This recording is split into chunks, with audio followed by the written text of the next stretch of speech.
ആരാണ് Jeffrey Epstein? എന്താണ് Epstein files? പല കോടീശ്വരരും സെലിബ്രിറ്റീസും ആയിട്ടൊക്കെ വമ്പൻ കണക്ഷൻ ഉണ്ടായിരുന്ന ഒരു അമേരിക്കൻ ഇൻവെസ്റ്ററും ഫിനാൻഷ്യറുമായിരുന്നു ജെഫ്രി എപ്സ്റ്റീൻ. പക്ഷെ ഇങ്ങനൊരു പബ്ലിക് ഇമേജിന് പുറകിൽ ലോകം കണ്ടതിൽ വെച്ച് ഏറ്റവും വലിയ ചൈൽഡ് സെക്സ് ട്രാഫിക്കിംഗ് ഓപ്പറേറ്റ് ചെയ്യുന്നുണ്ടായിരുന്നു.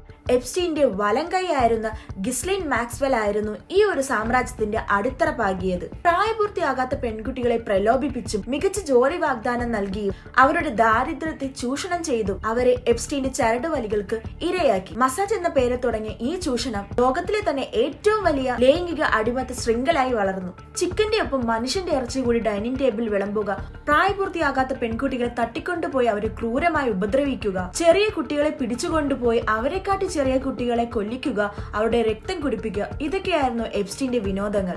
75 ഏക്കറുള്ള കരീബിയൻ കടലിന്റെ പറ്റും ചേർന്ന് കിടക്കുന്ന ലിറ്റിൽ സെയിന്റ് ജെയിംസ് എന്ന ഐലൻഡ് എപ്സ്റ്റീൻ വാങ്ങുകയും അവിടെ നൈറ്റ് പാർട്ടീസ് അറേഞ്ച് ചെയ്യുകയും ചെയ്തു.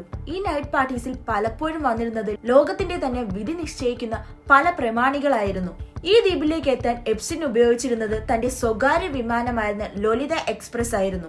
പ്രായപൂർത്തിയാകാത്ത പെൺകുട്ടികളെ കടത്തിക്കൊണ്ടുവരാനും ഈ ഒരു വിമാനം തന്നെയായിരുന്നു ഉപയോഗിച്ചിരുന്നത്. എന്നാൽ 2008 പ്രായപൂർത്തിയാകാത്ത പെൺകുട്ടിയെ ലൈംഗിക തൊഴിലിന് പ്രേരിപ്പിച്ചു എന്ന കുറ്റസമ്മതം നടത്തിയതോടെയാണ് എപ്സ്റ്റീൻ ആദ്യമായി ജയിലഴിക്കുള്ളിലാകുന്നത്. എന്നാൽ തന്റെ സ്വാധീനം ഉപയോഗിച്ച് ശിക്ഷയുടെ അളവ് കുറച്ച് വെറും 13 മാസമാക്കിയാണ് എപ്സ്റ്റീൻ പുറത്തിറങ്ങിയത്. എന്നാൽ 2019 പ്രായപൂർത്തിയാകാത്ത പെൺകുട്ടികളെ ലൈംഗിക ആവശ്യത്തിനായി കടത്തി എന്ന പേരിൽ അമേരിക്കൻ പോലീസ് എപ്സ്റ്റീനെ വീണ്ടും അറസ്റ്റ് ചെയ്യുകയാണ്. എന്നാൽ തൊട്ടടുത്ത മാസം തന്നെ ജയിലറയിൽ എപ്സ്റ്റീൻ മരിച്ചു വീഴുകയാണ്. അധികൃതരുടെ റിപ്പോർട്ട് പ്രകാരം എപ്സ്റ്റീൻ സൂയിസൈഡ് ചെയ്തു എന്നാണ് റിപ്പോർട്ട് പുറത്തു വന്നിരിക്കുന്നത്. അതിനെ സംബന്ധിച്ചുള്ള ദുരൂഹതകൾ ഇപ്പോഴും ബാക്കിയായി തന്നെ നിലനിൽക്കുകയാണ്. ഇതോടുകൂടി വിവാദങ്ങൾക്ക് തുടക്കമായി. 2019 എപ്സ്റ്റീൻ അറസ്റ്റിലായതിനു പിന്നാലെ തന്നെ ഐലൻഡിൽ വമ്പൻ സർച്ചാണ് നടന്നത്.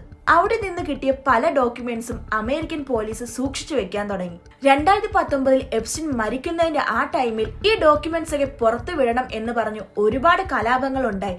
എന്നാൽ അമേരിക്കൻ പോലീസ് ഇതിന് ഒട്ടും ചെവിക്കൊണ്ടിരുന്നില്ല. എന്നാൽ ട്രാൻസ്പെറൻസി ലോകാണ് ഗവൺമെന്റ് ഈ ഡോക്യുമെന്റ്സ് എല്ലാം ഹൈഡ് ആക്കാതെ തന്നെ പബ്ലിക്കിന് കൊടുക്കണം എന്ന കോർട്ട് ഓർഡർ കൊണ്ടാണ് ഈ റെക്കോർഡ്സ് ഒക്കെ പബ്ലിക് ആക്കിയത്. 2026 ജനുവരി 31 ഈ ഡോക്യുമെന്റ്സ് ഒക്കെ പുറത്തുവിടാം എന്ന കരാറിൽ ട്രംപ് ഒപ്പുവെക്കുന്നത്. 35 മില്യൺ പേജുള്ള ഒരു ഡോക്യുമെന്റ് ആണ് ഇപ്പോൾ അമേരിക്കൻ ഗവൺമെന്റ് പുറത്തുവിട്ടിരിക്കുന്നത്. എപ്സ്റ്റീനുമായിട്ട് ബന്ധപ്പെട്ട ഇമെയിലുകൾ, ഫ്ലൈറ്റ് ചാർട്ടുകൾ, വിറ്റ്നസുകൾ, ആ ഐലൻഡിൽ നടന്ന പല ഇവന്റ്സിന്റെയും ഫോട്ടോസുകൾ, വീഡിയോസുകൾ, ഇതൊക്കെയാണ് എപ്സ്റ്റീൻ ഫയലിൽ അടങ്ങുന്നത്. ഇതിൽ 2000-ൽ-അധികം വീഡിയോസും 2 ലക്ഷത്തിൽ-അധികം ഫോട്ടോസും ഒക്കെയാണ് ഉള്ളത്. US ജസ്റ്റിസ് ഡിപ്പാർട്ട്മെന്റ് എന്ന ഗവൺമെന്റ് സൈറ്റിൽ കയറിയാൽ നമുക്കും ഈ ഫയൽസ് എല്ലാം ആക്സസ് ചെയ്യാൻ പറ്റുന്നതാണ്.